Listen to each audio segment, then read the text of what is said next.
Mesdames, Messieurs de la presse,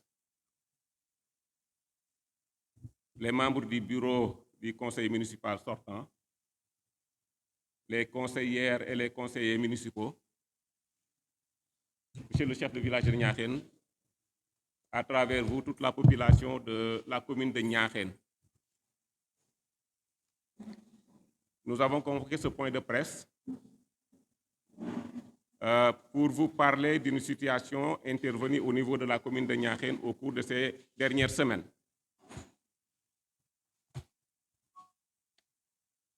La rencontre va être axée à 5 points.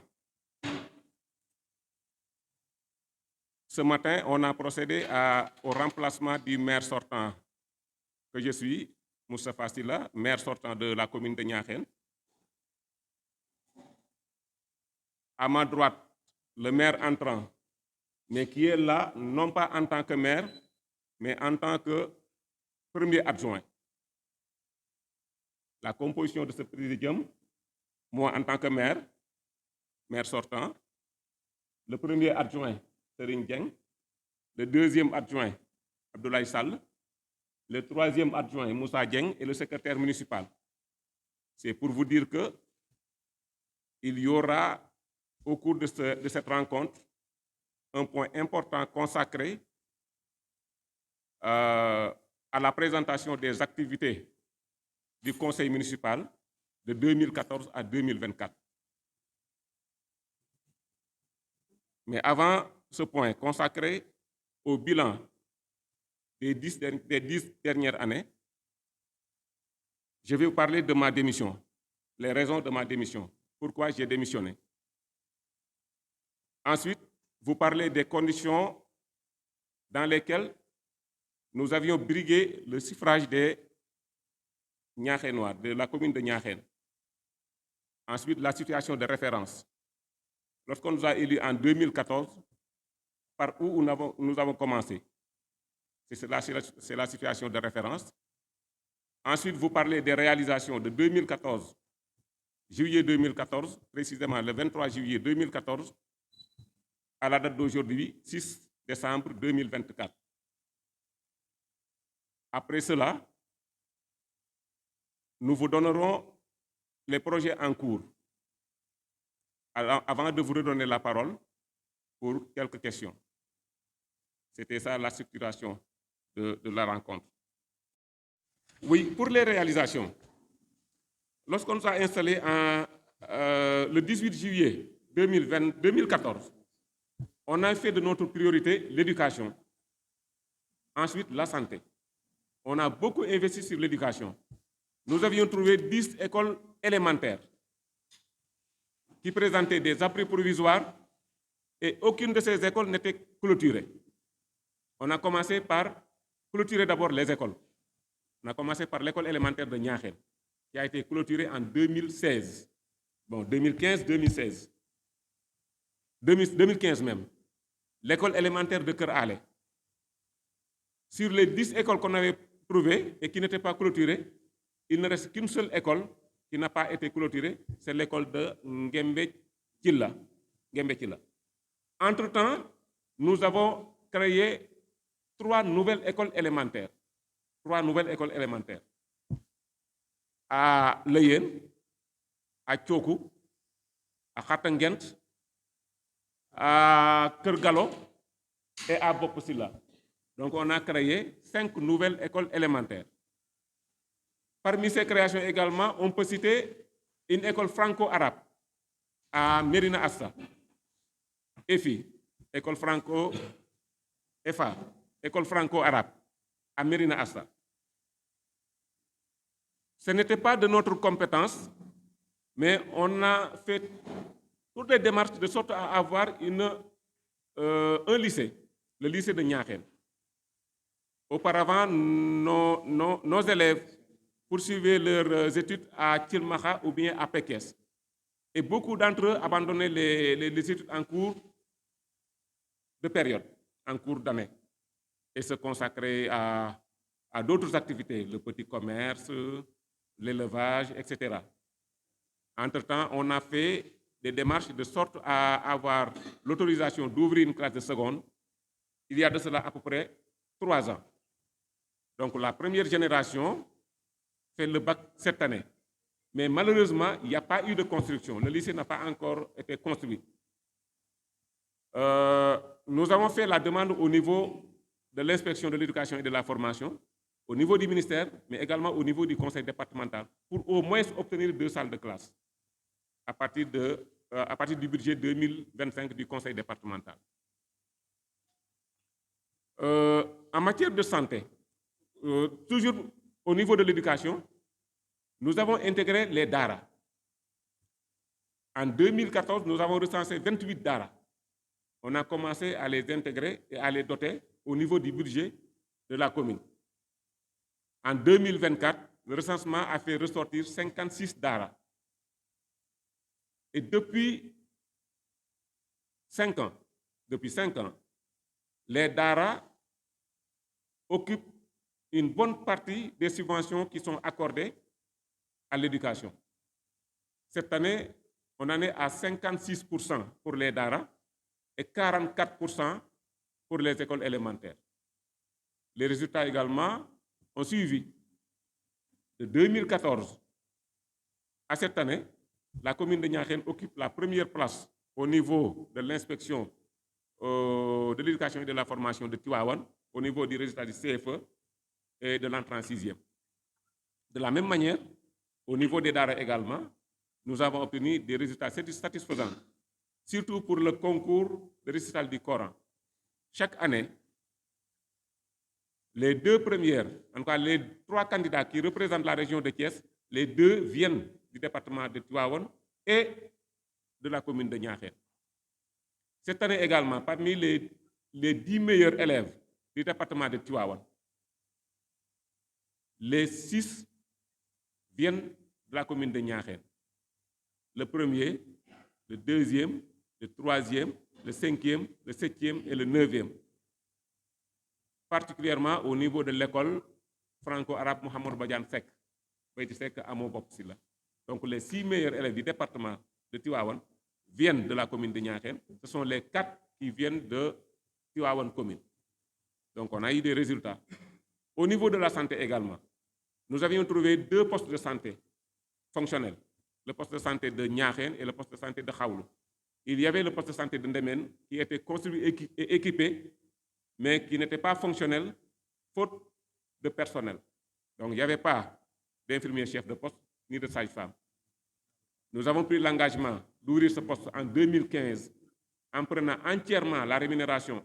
On a recruté un infirmier chef de poste que moi j'ai pris personnellement en charge pour sa rémunération au cours de la gestion 2015. 2016, c'est le promoteur qui a pris en charge la rémunération de l'ICP. C'est en 2017 et en 2018 que la commune a inscrit dans son budget les montants nécessaires pour prendre en charge l'infirmier chef de poste. Et entre-temps, il a démissionné. On a cherché un autre ICP pris en charge par le partenaire jusqu'à l'année dernière. Et on nous a fait savoir que le partenaire a dit qu'il ne peut plus continuer. Donc, soit on se retourne au niveau de l'État, ou bien la commune essaie de voir comment il sera possible de le prendre en charge au niveau du budget. Pour le reste, c'est le développement socio-économique. On a commencé par les périmètres maraîchers, la construction de mini-forages, surtout au niveau de Ngewar Ndiaye, avec la délibération de 5 hectares. L'équipement de ces 5 hectares, la construction du mini-forage. Cette opération va être démultipliée au niveau des villages centres. Pour l'électrification rurale, on a fait toutes les démarches. Sur les 63 villages, nous avions trouvé 6 villages électrifiés, les 10 villages qui étaient sur la route départementale, Ndine Amar, Kër Ale, Santu Thiel, Niakhène, Darou Niakhène et Bopsila. De 2017 à 2023, nous avons pu électrifier 97% des villages de la commune de Niakhène. Il ne nous reste que 4 villages, dont les 2 ont 2 concessions et les 2 autres villages, une seule concession. Donc on continue à faire les démarches au niveau des structures, la Sénélec, le PUDC, l'ASER et tout autre service qui pourra nous aider à électrifier ces villages-là. Oui.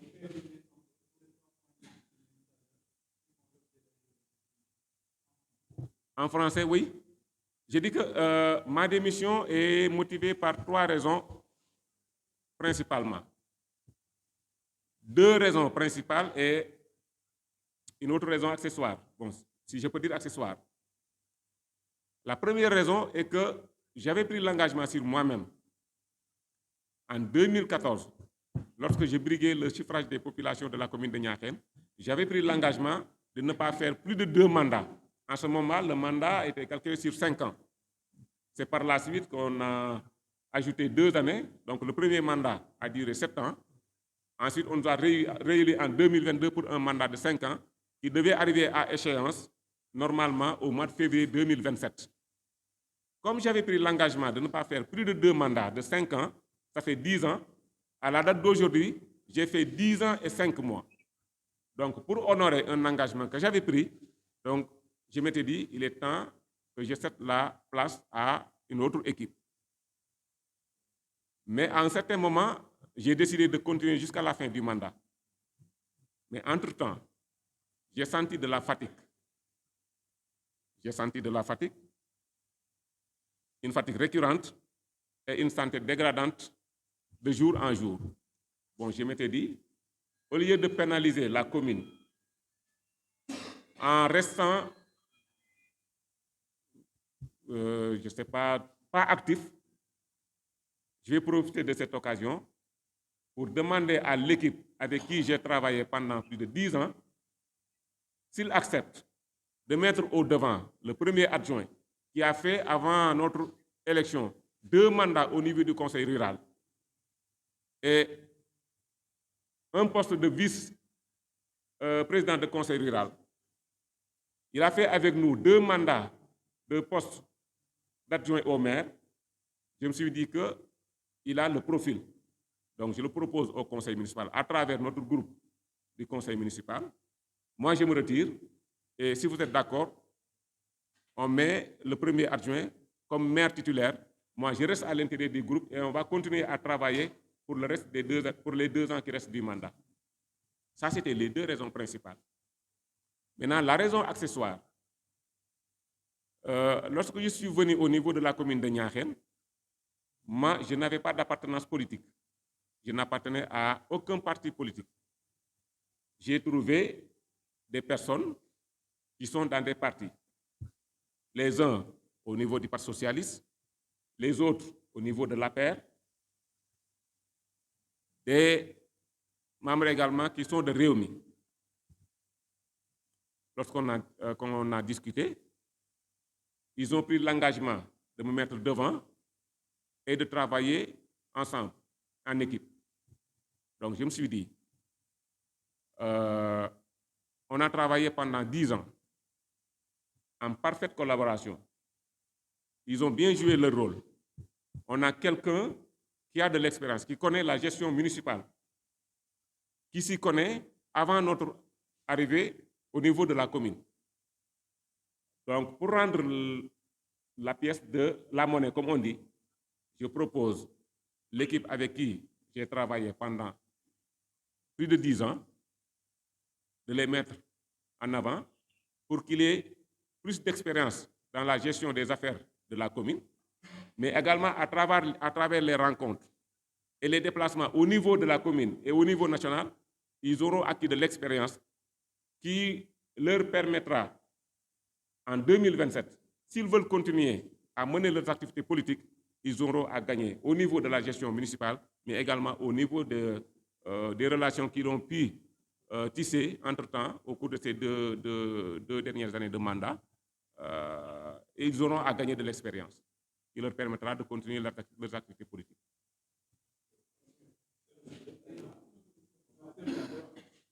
Bas da ngay kii ñu bàyyi ba kii waaw kon nag sant leen gërëm leen